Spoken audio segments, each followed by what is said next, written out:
Hi, I'm Ryan Hicks, therapist here at the Marriage and Family Clinic. Trust is a huge part of any relationship. We have to trust our partners in order for healthy intimacy to develop, because intimacy requires making ourselves emotionally vulnerable. So when trust is broken, it's extremely important to intentionally repair if you want your relationship to last. Uh, so, if your trust has been broken, it can be tempting to feel like it's all on your partner to rebuild that trust. While your partner is responsible for their own actions, both of you will need to be taking active steps if trust is going to be rebuilt. So, your first step is to decide whether you want to forgive them or not.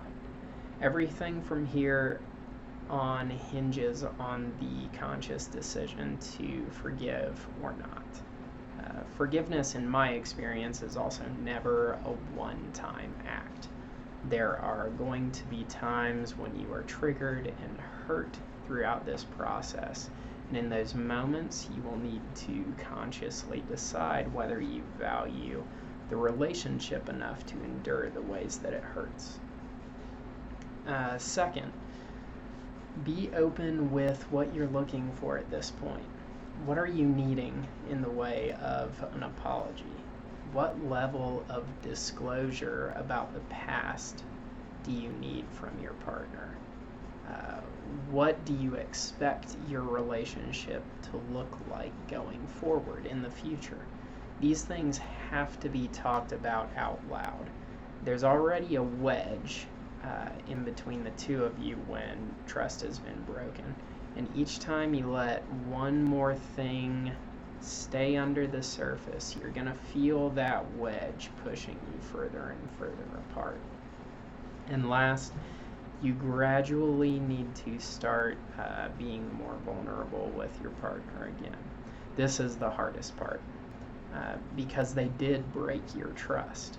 Our reflex is to not open up until we feel that trust again. But in my experience, you won't have opportunities to feel that trust until you start opening up. So think of it as gradually testing the waters.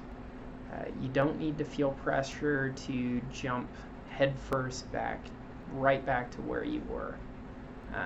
But you need to start running your hand through the waters.